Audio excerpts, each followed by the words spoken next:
नमस्कार, स्वागत है आपका EN हिंदी पर। आज है 21 अप्रैल 2022 और हिमाचल प्रदेश की आज की सबसे बड़ी खबरें हम आपके लिए लेकर आए हैं। हमेशा की तरह आप इस वीडियो को लाइक कर दीजिएगा। चैनल पर नहीं जुड़े चैनल को आप सब्सक्राइब करना ना भूलें। पेश है आज की सबसे बड़ी खबरें। मुख्यमंत्री जयराम ठाकुर 2 दिवसीय दौरे पर जाएंगे दिल्ली, वापस आकर ले सकती है कैबिनेट की बैठक। हिमाचल प्रदेश के मुख्यमंत्री जयराम ठाकुर एक बार फिर से दिल्ली के दौरे पर जाएंगे। जयराम ठाकुर का 25 व 26 अप्रैल को नई दिल्ली का दौरा प्रस्तावित हुआ है। चुनावी वर्ष में जयराम ठाकुर का ये दौरा काफी अहम रहेगा। हिमाचल प्रदेश में इसी वर्ष नवंबर तक विधानसभा चुनाव प्रस्तावित है। ऐसे में हिमाचल प्रदेश की हर हलचल पर सबकी निगाह है। अब मुख्यमंत्री के दौरे को आधिकारिक कार्यों के लिए बताया जा रहा है, लेकिन चुनावी वर्ष में CM के दौरे को राजनीतिक हलचल से भी जोड़ा जा रहा है। मुख्यमंत्री जयराम ठाकुर दिल्ली दौरे के दौरान भी विभिन्न मंत्रालयों से प्रदेश के लंबित मामलों को उठाएंगे ताकि राज्यों को अधिक से अधिक राशि प्राप्त हो सके। इसके संबंध में केंद्रीय मंत्रियों से मिलने का कार्यक्रम रहेगा। हिमाचल प्रदेश मंत्रिमंडल की बैठक 27 अप्रैल को संभावित बताई जा रही है। मुख्यमंत्री के दिल्ली दौरे से लौटने के बाद मंत्रिमंडल की बैठक हो सकती है। पिछले सप्ताह सामान्य प्रशासन विभाग की कैबिनेट ब्रांच की ओर से मंत्रिमंडल की बैठक को लेकर फाइल मुख्यमंत्री को भेजी गई थी, जिस पर अभी तक मंत्रिमंडल बैठक आयोजन की आधिकारिक जानकारी नहीं आई है। बैठक में हिमाचल दिवस पर मुख्यमंत्री की ओर से की गई घोषणाओं पर मुहर लगाई जाएगी। इसके अलावा विभिन्न विभागों में रिक्त पड़े पदों को भरा जाएगा। हिमाचल पुलिस कांस्टेबलों को क्लर्कों और अन्य समकक्ष श्रेणियों की तर्ज पर मिलेंगे वित्तीय लाभ, अधिसूचना जारी। हिमाचल प्रदेश में पुलिस कांस्टेबलों को क्लर्क और अन्य समकक्ष श्रेणियों की तर्ज पर ही पे बैंड और ग्रेड पे के वित्तीय लाभ मिलेंगे। राज्य सरकार के वित्त विभाग ने बुधवार को पुलिस कांस्टेबलों की संशोधित पे बैंड देने को लेकर अधिसूचना जारी कर दी है। पुलिस कांस्टेबलों को पे बैंड और ग्रेड पे 2 साल अनुबंध पर रहने के साथ 2 साल का नियमित सेवा काल पूरा करने पर दिया जाएगा। इससे पूर्व पुलिस कांस्टेबल ये लाभ 8 साल बाद दिए जाने से परेशान थे। अतिरिक्त मुख्य सचिव वेतन प्रबोध सक्सेना की ओर से जारी अधिसूचना के अनुसार कांस्टेबलों को प्रवेश स्तर पर 5,910 से 20,200 रूपए का पे बैंड और 1,900 रूपए ग्रेड पे का लाभ मिलेगा। इन्हें 7,810 रूपए का प्रारंभिक वेतन मिलेगा। 1 जनवरी 2015 के बाद इन्हें 10,300 से 34,800 रूपए का पे बैंड मिलेगा, जबकि 3,200 रूपए की ग्रेड पे मिलेगी। हिमाचल में आउटसोर्स स्थायी नीति का विरोध शुरू, बेरोजगार शिक्षित युवाओं ने दी आंदोलन की चेतावनी। प्रदेश सरकार द्वारा आउटसोर्स कर्मचारियों के लिए नीति बनाने की तैयारी है, लेकिन आउटसोर्स के लिए बन रही स्थायी नीति को लेकर प्रदेश के बेरोजगार शिक्षित युवाओं ने कड़ा विरोध किया है। शिक्षित बेरोजगार युवाओं ने सरकार से सवाल उठाया और प्रश्न किया कि एक और प्रदेश के हजारों छात्र सरकारी नौकरी के लिए दिन रात मेहनत कर कमीशन की तैयारी कर रही है, वहीं सरकार आउटसोर्स कर्मचारियों के लिए स्थायी नीति बनाकर सरकारी कर्मचारी बनाने की तैयारी में जुटी हुई है, जबकि ये नियमों के खिलाफ है। आउटसोर्स नीति को लेकर विरोध जता रहे बेरोजगार शिक्षित युवा अध्यक्ष बालकृष्ण ठाकुर ने कहा कि एक और कॉलेज और विश्वविद्यालय से शिक्षा हासिल कर सरकारी नौकरी के लिए छात्र कड़ी मेहनत कर रहे हैं। वहीं दूसरी ओर सरकार अपने राजनीतिक लाभ को लेकर बिना कमीशन पास किए और बैकडोर एंट्री से सरकारी कार्यालयों में नौकरी कर रहे कर्मचारियों के लिए स्थायी नीति पर विचार कर रही है। सरकार के इस फैसले से नौकरी में पारदर्शिता व समानता खत्म होती नजर आ रही है। उन्होंने कहा कि यदि सरकार ने आउटसोर्स पर ही कर्मचारी भर्ती करने और उनके लिए नीति बनानी तो हमीरपुर चयन बोर्ड और लोक सेवा आयोग को बंद करे।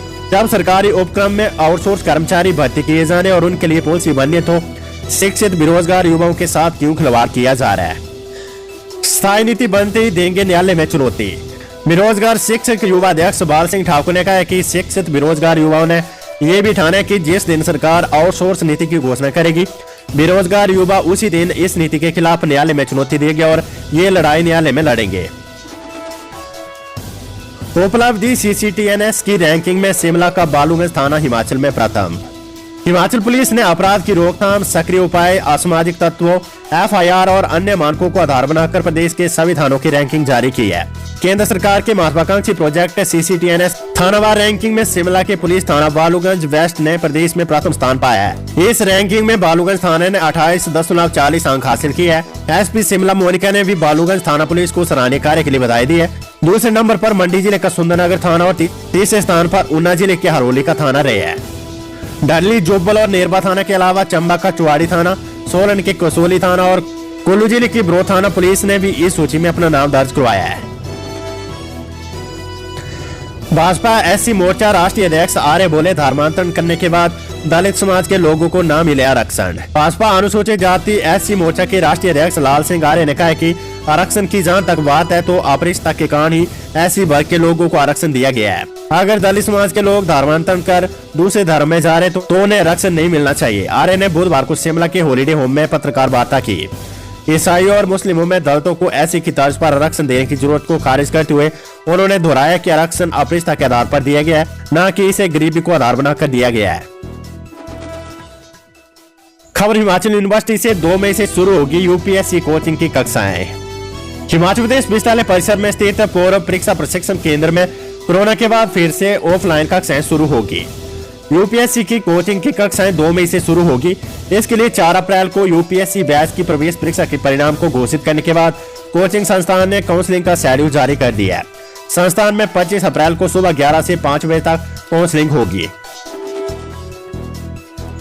हमीरपुर में सील किए 2 ठेकों से शराब की बोतलें ले उड़े चोर, आबकारी विभाग ने पुलिस को दी शिकायत।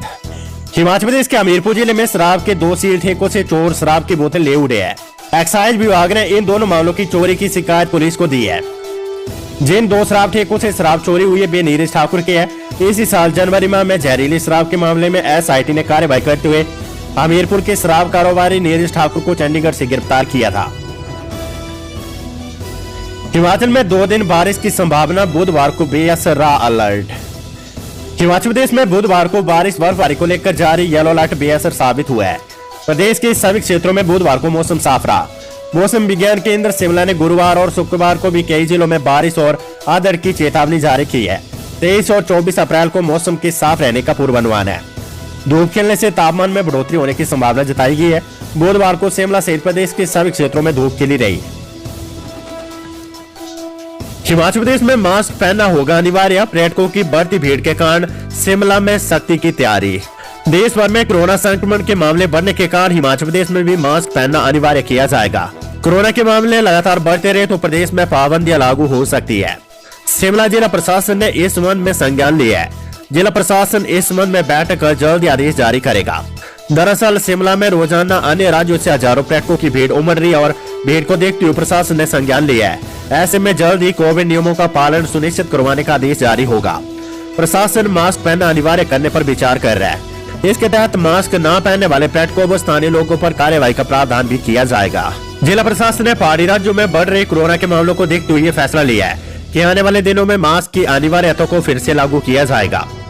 इसके साथ ही शारीरिक दूरी और लोगों को कोरोना के सभी नियमों का पूरी तरह से पालन करने की हिदायत भी जारी की जाएगी। जिला प्रशासन की ओर से इसका पूरा खाका तैयार किया जा रहा है। बता दें कि दिल्ली से लेकर देश के अन्य राज्यों में मामले तेजी से बढ़ रहे हैं। हिमाचल में भी कोरोना के मामले बढ़ने लगे हैं, इसलिए पहले से एहतियातन इन कदमों को उठाने की तैयारियां शुरू कर दी गई है। सरकार ने दी सैद्धांतिक मंजूरी। हिमाचल में पहली बार लगेगी 2 पीईटी स्कैन मशीनें। हिमाचल प्रदेश में पहली बार 2 पोजिस्टोन एमिशन टोमोग्राफी पीईटी स्कैन मशीनें लगेगी। सूबे के सबसे बड़े स्वास्थ्य संस्थान इंदिरा गांधी मेडिकल कॉलेज एवं अस्पताल आईजीएमसी शिमला और doctor Rajendra Prasad medical college Tanda में इन मशीनों को स्थापित किया जाएगा। राज्य सरकार ने इसकी सैद्धांतिक मंजूरी दे दी है।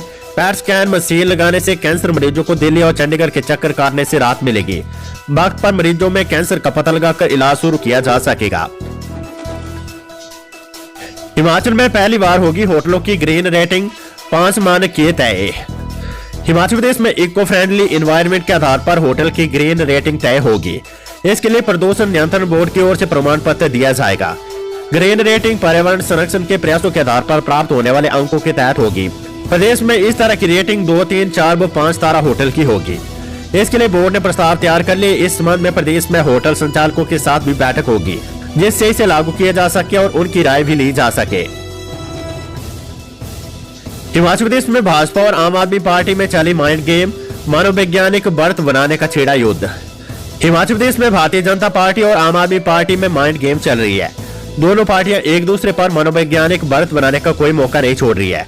पहले आम आदमी पार्टी ने भाजपा के कुछ नेताओं को अपने साथ जोड़ा तो भाजपा ने भी आम आदमी पार्टी के प्रदेश अध्यक्ष समेत कई लोगों को अपने पाले में कर लिया। इसके बाद दोनों दलों में एक दूसरी पार्टी के लोगों को अपने साथ जोड़ने का क्रम चल रहा है। अब दोनों पार्टियां कांगड़ा जिले में बड़े आयोजन कर रही है। 22 अप्रैल को भाजपा के राष्ट्रीय अध्यक्ष जगत प्रकाश नड्डा नगरोटा बागवा में रैली करेंगे, जबकि आम आदमी पार्टी के राष्ट्रीय संयोजक एवं दिल्ली के मुख्यमंत्री अरविंद केजरीवाल शाहपुर हल्के के चंबी में रैली करेंगे। इस बीच कांग्रेस ने 26 अप्रैल को मंडी में जनसभा रखी है। इसमें प्रदेश अध्यक्ष कुलदीप राठौर उपस्थित रहेंगे। प्रश्न पत्र सेट करने व आंसर शीट के मूल्यांकन में 14 शिक्षकों ने बरती लापरवाही, बोर्ड ने की कार्रवाई। हिमाचल प्रदेश स्कूल शिक्षा बोर्ड ने काम में लापरवाही बरतने पर 14 अध्यापकों के खिलाफ कार्रवाई की है। प्रदेश स्कूल शिक्षा बोर्ड अब 2 से 3 साल तक इन अध्यापकों से सेवाएं नहीं लेगा। स्कूल शिक्षा बोर्ड वार्षिक परीक्षाओं में पेपर सेट करने व आंसर शीट का मूल्यांकन करवाने सहित कई कार्यों में अध्यापकों की सेवाएं लेता है, जिसके बदले अध्यापकों को भुगतान किया जाता है।